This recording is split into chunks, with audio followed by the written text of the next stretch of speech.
Testimonios de lo paranormal. Primera historia. El auto misterioso de la Avenida Universidad. El aire de Maracay, incluso a las 3 de la madrugada, conservaba ese dejo pegajoso de humedad tropical que se adhería a la piel. Marcos, con 17 años y el mundo en un puño, o al menos así lo sentía en el asiento del conductor del Fiat Uno de su madre, sentía el cansancio pesarle en los párpados. La fiesta en el Limón había sido un torbellino de música estridente, risas efímeras hacia el aroma embriagador del primer licor compartido. Ahora, el silencio del auto, roto solo por el suave murmullo del motor y el zumbido de los neumáticos sobre el asfalto, era casi ensordecedor. Marcos se dirigía a Caña de Azúcar, el sector donde vivía, un trayecto que conocía de memoria, incluso en la oscuridad de la noche. La Avenida Universidad, una arteria principal que serpenteaba a través de la ciudad, era en esas horas un desierto de asfalto, puntuado apenas por las luces mortecinas de alguna farola solitaria o los destellos de los semáforos que cambiaban sin testigos.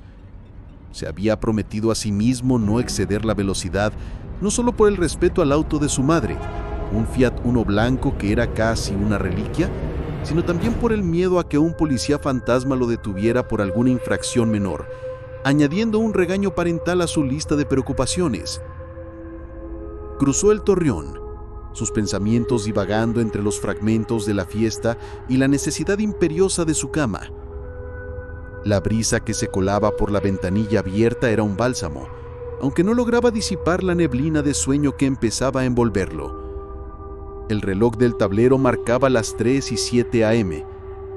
Un escalofrío, inexplicable al principio, le recorrió la espalda. Lo atribuyó al cansancio, o quizás al efecto tardío de una bebida demasiado fría. A la altura del Colegio de Médicos, en el carril contrario, moviéndose en dirección opuesta, apareció un coche. No era un modelo común, ni un color llamativo. Era indescriptible, no por su forma, que apenas distinguió como la de un sedán antiguo, sino por la sensación que emanaba. Era como si el aire alrededor del vehículo se densificara, se volviera pesado, cargado de una quietud ominosa. No había brillo en su pintura oscura, ni el reflejo habitual de los faros en el cristal. Parecía absorber la luz, una silueta recortada contra la penumbra, moviéndose sin hacer ruido, o al menos sin un ruido que sus oídos pudieran registrar. Marcos sintió un nudo frío en el estómago. Sus ojos se fijaron en él por una fracción de segundo, apenas el tiempo suficiente para que su cerebro registrara la anomalía, el malestar que le producía. Era una vibra, una energía que no encajaba con nada que hubiera experimentado antes. Era el tipo de coche que uno ve en un sueño o una pesadilla, y que al despertar se esfuerza por olvidar. Lo más perturbador fue la ausencia de reflejos en sus cristales, como si fueran ventanas al vacío, o espejos negros que absorbían la luz en lugar de reflejarla. No pudo distinguir ni una sombra de conductor o pasajero. El coche pasó. Marcos parpadeó, sacudiendo la cabeza. «Debe ser el sueño», murmuró para sí mismo, intentando disipar la extraña impresión. Era lógico, la mente a esas horas juega trucos. Aceleró ligeramente, queriendo llegar a casa y sumergirse en la normalidad de su cama. Pero entonces ocurrió. En menos de 5 segundos, un lapso inverosímil para que un vehículo que iba en dirección contraria desapareciera y reapareciera, la luz mortecina de 2 faros apareció en su espejo retrovisor central. No era una luz brillante, más bien un par de ojos amarillentos y opacos, como los de un depredador en la noche. El escalofrío se transformó en un temblor incontrolable. Era el mismo coche, el mismo aura gélida, el vacío en sus ventanas. Marcos contuvo la respiración. Sus ojos fijos en el espejo no podían creer lo que veían. Era imposible. Había pasado en el carril contrario. ¿Cómo? La lógica se desvaneció, reemplazada por un pánico primario y visceral. El coche estaba ahí, justo detrás de él, tan cerca que podía sentir su presencia amenazante, como si se pegara a su paragolpes trasero. «No, no, no», balbuceó, su voz apenas un susurro. La adrenalina se disparó por sus venas, disipando cualquier rastro de sueño. Agarró el volante con tanta fuerza que sus nudillos se volvieron blancos. El Fiat Uno, un auto que nunca había sentido tan pequeño y vulnerable, parecía encogerse bajo la sombra de esa cosa que lo acechaba. El coche misterioso no emitía sonido, ni el ronroneo de un motor, ni el silbido del viento. Era puro silencio, roto solo por el latido frenético del corazón de Marcos en sus oídos. Se sentía como si lo estuvieran observando, no con ojos, sino con una conciencia fría y penetrante. El aire dentro del Fiat se volvió denso, sofocante, a pesar de la ventanilla abierta. Marcos intentó acelerar, esperando que el Fiat, a pesar de su edad, respondiera con un estallido de velocidad. El velocímetro subió a 80, luego a 90 kilómetros por hora, pero el coche de atrás se mantuvo pegado a él, sin ganar ni perder distancia.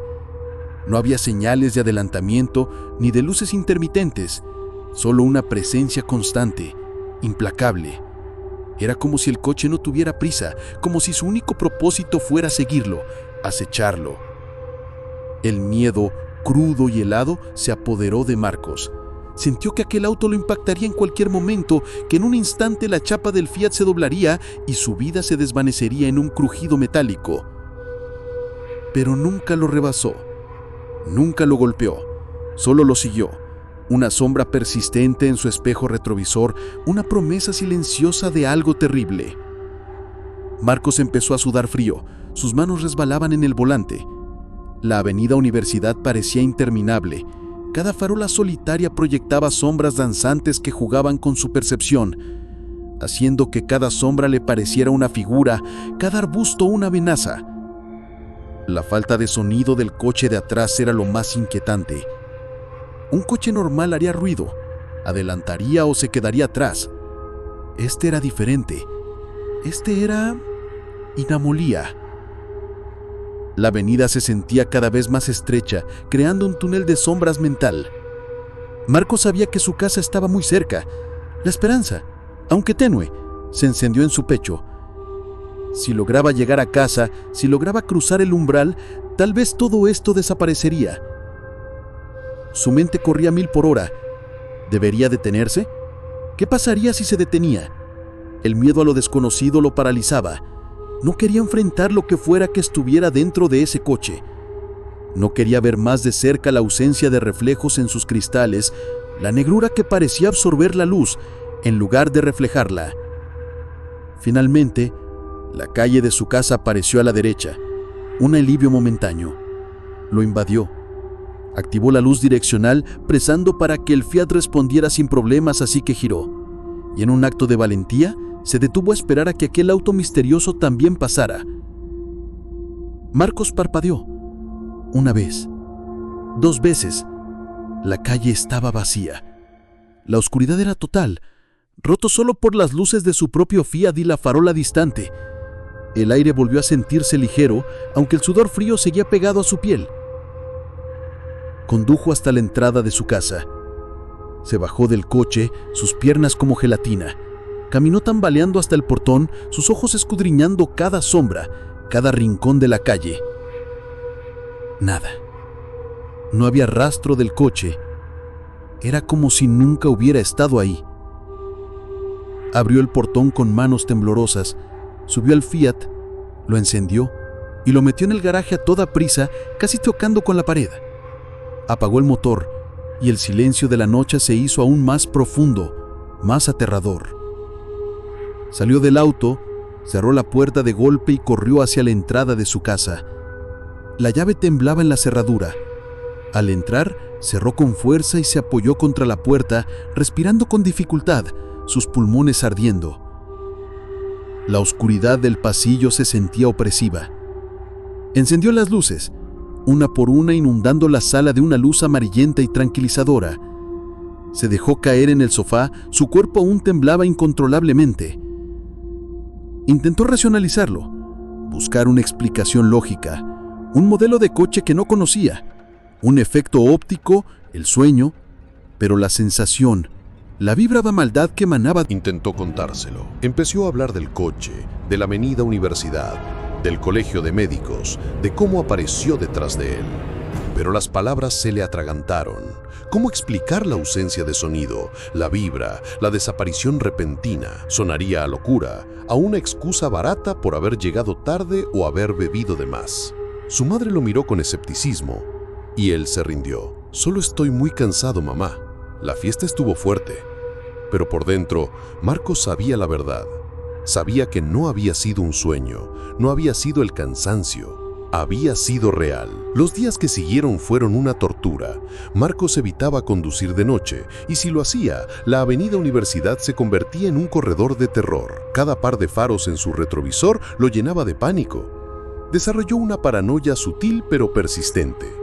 Revisaba las cerraduras de su casa varias veces, miraba por la ventana antes de dormir y el más mínimo ruido en la calle lo hacía saltar. El auto no volvió a aparecerle de la misma manera, pero a veces, cuando cruzaba la avenida Universidad, especialmente cerca del colegio de médicos, sentía una punzada de esa misma vibra fría. Una vez, vio un coche oscuro, similar al que recordaba estacionado al borde de la carretera, pero era de día y la luz del sol lo hacía parecer un vehículo común. Aún así se desvió, su corazón latiendo con fuerza. La experiencia lo marcó. La inocencia de sus 17 años se desvaneció un poco, reemplazada por una sombra de inquietud.